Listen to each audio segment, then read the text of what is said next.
Hello everyone! Today we're starting off our holiday recipes and we're starting off with two festive vegan snacks. First, we're making this buffalo ranch snack mix. So I just grabbed a bunch of snacks from Whole Foods. I'm showing you all the brands that I'm using. So a variety of pretzels and kind of like cheeseless crackers and little snack bites, and they're just really delicious all together. Use whatever you have accessible to you. You can customize it to add in what you like. Then we're gonna add in some vegan parmesan. We're gonna add in some seasonings like onion powder, parsley, garlic powder, salt, a little sugar. We're gonna add in some buffalo sauce and some vegan ranch that I mix with water so that way it's a little bit thinner.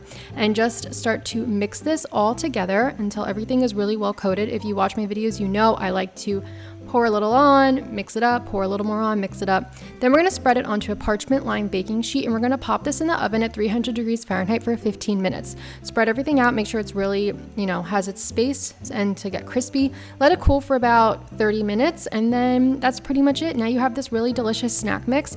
It's really easy to customize. It's really quick and yummy to make, and this came out so good and it's so delicious. I just like to pop it in a bowl with the parchment paper in there still. It looks like fun and snacky, and just kind of style it up, and now you can enjoy, and that's all you have to do. For our second recipe, we're going to make a popcorn tin with vegan caramel and vegan cheddar popcorn.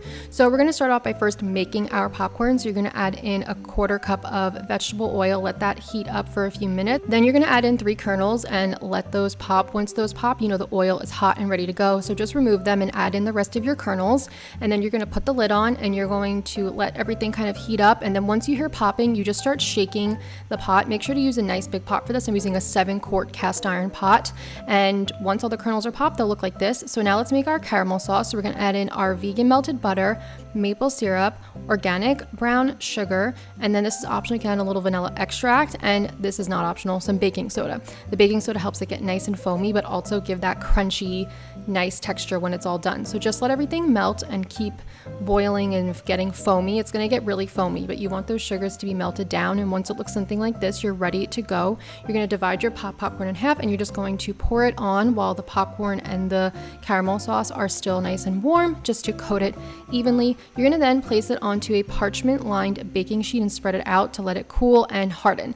Then we're going to make our vegan cheddar popcorn. So we're actually just going to use a seasoning packet from Vegan Mac and Cheese and some nutritional yeast, and that's actually all you need to do to make this, and then some melted vegan butter as well. So just take any vegan cheddar mac and cheese that you like and use that, and just toss and mix everything together, and it's so yummy. It's so delicious. I kind of didn't realize how easy it was to make your own homemade cheddar popcorn, and if you want to add some spray oil, which I did occasionally here, you can do that as well. And that's it. Now I just put them in a nice little tin. I was trying to make it look like those Christmas tins, that you would get, and they're always so delicious, and this tasted amazing. I know the color isn't as vibrant on the popcorn, the cheddar popcorn, as the orange artificially looking one, but it has all the flavor and it's so delicious. You need to try these together. They're so good. It gave me all the nostalgic holiday feels. As always, the forward out recipes are on my blog. I also write all the ingredients in the description box down below, and I link anything you may need. So thank you so much for watching. Thank you for being here, and get ready because we have more festive recipes coming your way.